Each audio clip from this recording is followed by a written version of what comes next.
अस्सलाम वालेकुम स्टूडेंट्स, कैसे हैं आप सब। उम्मीद करता हूँ आप खैरियत से होंगे। चलिए जी बेटा, आज का लेक्चर स्टार्ट करते हैं जो कि है फाइलम आर्थ्रोपोडा। बेटा आर्थ्रो से मीन है जॉइंट और पोडा से मीन है फुट, मतलब के जॉइंटेड फुट। मतलब कि इसमें इन ऑर्गेनिजम्स में क्या होगा कि जॉइंटेड फुट होंगे ऑर्गेनिजम्स के अपेंडेजेस। ठीक है, दो तरह के अपेंडेजेस होते हैं। एक जो एंटीना, ठीक है, वो भी अपेंडेज में आएगा। ठीक है, ये तरह के एंटीना, ये भी अपेंडेज है। ठीक है, दूसरे लेग्स हैं, ठीक है, ये भी अपेंडेज में आएगा। ये जो इनके विंग्स हैं ये भी अपेंडेज में आएंगे। ठीक है, तो मोस्ट सक्सेसफुल ग्रुप है, ठीक है, किंगडम एंड एमेलिया का तकरीबन 85% ऑर्गेनिज्म जो हैं वो इस फाइलम से बिलोंग करते हैं। ठीक है, हैबिटेट देख लेते हैं। हैबिटेट कौन सा है? ऑलमोस्ट एवरीवेयर, तकरीबन हर जगह पाए जाएंगे। ठीक है, आर्थ्रोपोडा में वही आते हैं ना कि wasp, mosquito, flies, house flies, termites, centipedes, millipedes, crabs. ठीक है, ये सारे जो है ना तकरीबन हर जगह पाए जाते हैं। कुछ उड़ सकते हैं, ठीक है, कुछ सिर्फ क्रॉल करते हैं। ठीक है, स्ट्रक्चरल फीचर्स देख लें तो उनमें क्या आता है? ट्रिप्लोप्लास्टिक है, मतलब बॉडी 3 लेयर से मिलकर बनी होती है। एंडोडर्म, मेसोडर्म और एक्टोडर्म। ठीक है, उसके बाद बॉडी जो है बाइलेटरल है। ठीक है, बाइलेटरल मतलब कि इनको दो प्लेन्स में हम डिवाइड कर सकते हैं, तो एक दूसरे के मिरर इमेजेस होंगे। उसके बाद क्या है कि प्रोटोस्टोम सिलोमेट्स, मतलब कि यहाँ पे क्या होगा कि प्रोटोस्टोम सिलोमेट्स में मतलब कि माउथ जो है ना, प्रोटो का मीन्स क्या होता है? फर्स्ट। ठीक है, स्टोम मतलब के माउथ, मतलब कि पहली एम्ब्रियोनिक ओपनिंग इनकी माउथ होगी। ठीक है, और नेक्स्ट क्या है? अपेंडेज, जॉइंटेड अपेंडेज होते हैं। ठीक है, जो कि किसके लिए इस्तेमाल होते हैं? रनिंग के लिए, ठीक है, क्रॉल करने के लिए, तैरने के लिए, कैप्चर करने के लिए, प्रे को कैप्चर करने के लिए इस्तेमाल होते हैं। ठीक है, उसके बाद नेक्स्ट है टेगमेटा, मतलब कि कुछ बॉडी सेगमेंट्स फ्यूज होंगे, फ्यूज होके क्या बना देंगे? सेगमेंट्स। ठीक है, फॉर एग्जाम्पल टेगमेटा की मिसाल दें तो 3 आपको टेगमेटा देखने को मिलेंगे। हेड है, एक थोरक्स है और एब्डेमन है। हेड में बहुत सारे सेगमेंट्स मिलकर हेड बनाएंगे, एब्डेमन में बहुत सारे सेगमेंट्स मिलकर थोरक्स, और इस तरह एब्डेमन। ठीक है, स्केलेटन की बात करें तो ये एक्सोस्केलेटन होता है। ठीक है, एक्सो बाहर की तरफ जो है स्केलेटन इनका होता है। ठीक है, कवरिंग के लिए, प्रोटेक्शन के लिए, ताकि अंदर जो इनका फ्लूइड है उसको प्रेडेटर से प्रोटेक्ट कर सकें। यही वजह है कि इनकी जो है ना मोस्ट सक्सेसफुल ऑर्गेनिजम्स हैं जो कि हर जगह सर्वाइव कर लेते हैं। ठीक है, उसके बाद क्या है? क्यूटिकल, इनकी जो बाहर वाली सरफेस होती है वो क्यूटिकल होती है, और क्यूटिकल कहाँ से बनती है? वो एपिडर्मिस से काइटिन सेक्रेट करने की वजह के रिलीज होती है। ठीक है, उसके बाद नेक्स्ट प्रोसेस है एक्डोसिस। ठीक है, ये शेडिंग। क्या होता है कि इनका जो एक्सोस्केलेटन है ना वो बाहर होता है ना, तो इससे ऑर्गेनिज्म जो है ना बड़ा नहीं हो पाता। तो ऑर्गेनिज्म को साइज में बड़ा होने के लिए क्या करना पड़ता है? अपनी जो है ना एक्सोस्केलेटन उसको गिराना पड़ता है, जाया करना पड़ता है। ठीक है, जब ये जाया होता है वो ऊपर से उतर जाता है, तो उसके नतीजे में ऑर्गेनिज्म साइज में बड़ा होगा और बाद में दोबारा जो है वो एक्सोस्केलेटन बन जाएगा। ठीक है, उसके बाद क्या है? Circulatory system. सर्कुलेटरी सिस्टम इनका ओपन होता है बेटा। ठीक है, क्या होता है कि ब्लड जो है सिर्फ ब्लड वेसल्स में नहीं रहता बल्कि टिश्यू फ्लूइड और सेल्स में भी चला जाता है। हीमोलिम्फ पाया जाता है, कलरलेस है क्योंकि इनमें हीमोग्लोबिन नहीं पाया जाता। ठीक है, इसलिए ये कलरलेस होंगे। ठीक है, और इनके ब्लड को क्या कहते हैं? हीमोलिम्फ। हीमो मीन्स क्या? ब्लड,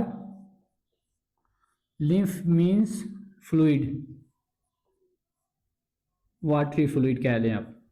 ठीक है, ठीक है, तो ये इनके ब्लड में क्या होता है? वेसल्स में हीमोलिम्फ। ठीक है, और ये कहाँ से निकलता है हीमोलिम्फ? हीमोसील से। ठीक है, हीमोसील मतलब कि कैविटी, सील का वर्ड जहाँ पे भी आएगा वो कैविटी है। और हीमोसील कहाँ से निकलती है? वो ब्लास्टोसील से। ठीक है, ब्लास्टोसील एक एम्ब्रियोनिक स्टेज के दौरान जो उसकी कैविटी होती है उसको हम क्या कहते हैं? ब्लास्टोसील। ठीक है, उसके बाद रिस्पिरेटरी सिस्टम है इनका।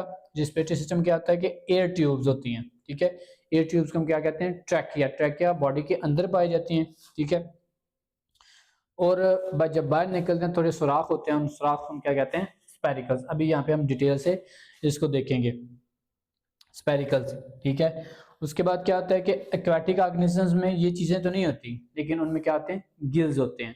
ठीक है, उसके बाद डाइजेस्टिव सिस्टम देख लेते हैं। डाइजेस्टिव सिस्टम क्या है? ट्यूब लाइक डाइजेस्टिव सिस्टम, जैसा कि आप देख सकते हैं ये सारा ट्यूब लाइक डाइजेस्टिव सिस्टम है। यहाँ पे ये ये क्या है, ये हाइंड गट है, ये मिड गट है, ये फोर गट है, ठीक है। उसके बाद एक्सक्रीटरी सिस्टम की बात करें तो एक्सक्रीटरी सिस्टम इनका बेसिकली मेल्फिजियन ट्यूब्यूल्स पर मुश्तमिल होता है, ठीक है। मेल्फिजियन बेसिकली एक बंदे का नाम था, तो उस बंदे ने चीजें डिस्कवर की, तो इसलिए हम इनको क्या कहते हैं, मेल्फिजियन ट्यूब्यूल्स, ठीक है। उसके बाद क्या होता है कि इनमें nitrogen western uric acid crystal, पहले ये थोड़ा सा स्ट्रक्चर समझते हैं कि एक्सक्रीटरी सिस्टम का क्या था। एक्सक्रीटरी सिस्टम में क्या होता है कि ये जो आप देख रहे हैं ये चीज़ें मेल्फिजियन ट्यूब्यूल्स, ये ब्लड में फैली होती हैं, ठीक है, और यहाँ पे गट के साथ भी अटैच होती हैं, ठीक है। ये मिड गट है, ये है हाइंड गट। यहाँ पे होंगी खून में जो वेस्टेज हैं, जो खून जो हीमोलिम्फ में जो वेस्टेज हैं और फ्लूइड है वो इनके अंदर तैरेगा, ठीक है। और यहाँ से आते होते होते होते, ठीक है, आगे ब्लड जो वेस्ट है वो एनएस के जरिए जिस्म से बाहर चला जाएगा, ठीक है। और नाइट्रोजन वेस्ट जो यूरिक एसिड क्रिस्टल की फॉर्म में होते हैं। यूरिक एसिड क्रिस्टल की फॉर्म में इसलिए होते हैं क्योंकि ये पानी कम लेते हैं, ठीक है, बाहर निकलने के लिए, और ये नॉन टॉक्सिक होते हैं, ठीक है। लेकिन ऑन द अदर साइड अगर अमोनिया को लिया जाए तो अमोनिया बहुत टॉक्सिक होता है और वो रिलीज के लिए, जिस्म से बाहर रिमूवल के लिए ज्यादा पानी कंज्यूम करता है, ठीक है। उसके बाद है नर्वस सिस्टम। नर्वस सिस्टम बेटा इनका वेल डेवलप्ड होता है, ठीक है। तीन फ्यूज यहाँ पे देख सकते हैं कि तीन छोटे छोटे फ्यूज्ड एक दूसरे के साथ जुड़े हुए गैंग्लिया होते हैं, पेयर ऑफ सेरिब्रल गैंग्लिया, ठीक है। उसके आगे क्या होते हैं, यहाँ से दो डबल वेंट्रल नर्व कार्ड निकलते हैं, जो कि पूरी बॉडी में फैले होते हैं, ठीक है, ये चीज। और हर सेगमेंट में जो नर्व पार्ट्स उनके ऊपर गैंग्लिया होते हैं, ठीक है, और गैंग्लिया मजीद को नर्व्स फैल के तो हर सेगमेंट में कोऑर्डिनेशन का काम करते हैं, ठीक है। उसके बाद विजुअल सिस्टम की बात करें तो बहुत सारे ऑर्गेनिजम्स में बहुत अच्छी वेल डेवलप्ड कंपाउंड आइज होती हैं। कंपाउंड आइज क्या होते हैं, बेसिकली उसमें बहुत सारे जो है ना वो लेंजेज होते हैं, बहुत सारी छोटी छोटी आप कह रहे हैं कि आंखें होती हैं, उन बहुत सारी आंखों को मिलाकर तो हम क्या कहते हैं, कंपाउंड आइज हैं, ठीक है। और एंटीना भी होते हैं, ये वाले एंटीना बेसिकली डिटेक्शन का काम करते हैं, ठीक है, ऑर्गेनिज्म। और बाज़ औक़ात जो है ना वो अपने स्पीशीज के ऑर्गेनिज्म की आइडेंटिफिकेशन के लिए भी यूज होते हैं, ठीक है, ये चीज। उसके बाद ये किस लिए, इसके अलावा कौन कौन से काम कर सकते हैं, स्विम कर सकते हैं, क्रॉल कर सकते हैं, फ्लाई कर सकते हैं, ठीक है। सेक्सेस की बात करें तो यूनिसेक्सुअल होते हैं, मतलब मेल इंडिविजुअल्स लैदा होंगे, फीमेल इंडिविजुअल्स लैदा होंगे, ठीक है। क्लासेस की बात करें तो इसमें चार क्लासेस हैं, ठीक है। पहली क्लास है क्रिस्टाशिया, जिसमें क्रे फिश और क्रैब्स आ जाते हैं, ठीक है। दूसरी क्लास है इंसेक्टा,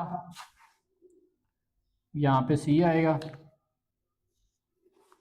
इंसेक्टा में क्या आ जाते हैं, वैस्प आ जाते हैं, ग्रास हॉपर आ जाते हैं। एरेक्निडा की बात करें तो इसमें स्पाइडर आ जाते हैं, माइट आ जाते हैं। और मायरियापोडा की बात करें तो इसमें सेंटीपीड और मिलीपीड आ जाते हैं, ठीक है। सेंटीपीड इनको इसलिए कहते हैं क्योंकि इनमें ऑलमोस्ट 100 लेग्स होती हैं, ठीक है। और मिलीपीड, मिली इसलिए कहते हैं क्योंकि इसमें 1000 लेग्स होती हैं, ठीक है, ऑलमोस्ट। सो मिली का मतलब 1000 और सेंटी का मतलब 100, ठीक है। अब डायग्रामेटिकली सारा स्ट्रक्चर देख लेते हैं। ये जो आप देख रहे हैं ये स्ट्रक्चर्स, ये माउथ पार्ट्स के स्ट्रक्चर होते हैं, सारे बना के माउथ पार्ट्स बनाते हैं, ठीक है। उसके बाद ये लेग्स आते हैं जिनसे चलते हैं। डाइजेस्टिव सिस्टम है ये ट्यूब वाला सारा डाइजेस्टिव सिस्टम है, ठीक है। इसको फोरगट कहते हैं, इसको मिड गट, इसको हाइंड गट कहते हैं, ठीक है। ये नर्व कार्ड आप देख सकते हैं, ये हर सेगमेंट में नर्व कार्ड जो है वो फैला हुआ है, ठीक है। तो इस तरह ये कोऑर्डिनेशन का काम करते हैं। उसके बाद वेंट्रल गैंग्लिया, ठीक है, वेंट्रल गैंग्लिया भी होते हैं, ठीक है। मतलब कि नीचे हर नर्व कार्ड के अंदर जो है हर सेगमेंट में नर्व कार्ड के साथ वेंट्रल गैंग्लिया भी होते हैं, जो कि मजीद कोऑर्डिनेशन में आसानी पैदा करते हैं। उसके बाद मेल्फिजियन ट्यूब्स हैं, ये एनस है, ये ब्लड वेसल्स हैं, ठीक है, बॉडी में जो मुख्तलिफ न्यूट्रिएंट्स को पहुंचाने का काम करती हैं। इसके बाद हार्ट्स हैं, ठीक है, जो कि कंट्रैक्शन रिलैक्सेशन से सारी सर्कुलेशन का काम करते हैं। ये विंग्स हैं, ठीक है। उसके बाद ये ट्रैकियल ट्यूब्यूल्स हैं। फॉर एग्जांपल ट्रैकियल ट्यूब्यूल्स आप देख सकते हैं कि फॉर एग्जांपल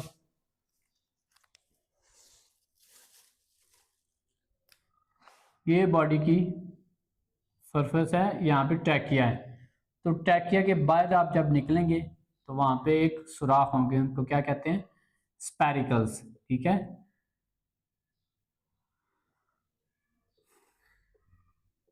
स्पेरिकल्स। उसके बाद आप सेरिब्रल गैंग्लिया तो देख ही चुके हैं, ये कंपाउंड आइज है। तो ये सारा स्ट्रक्चर्स का फाइलम आर्थ्रोपोडा के रिप्रेजेंटेटिव था। तो इसके अलावा अगर कोई क्वेश्चन हो तो आप पूछ सकते हैं। तो आज के लिए इतना ही। Thank you so much. अल्लाह हाफिज़।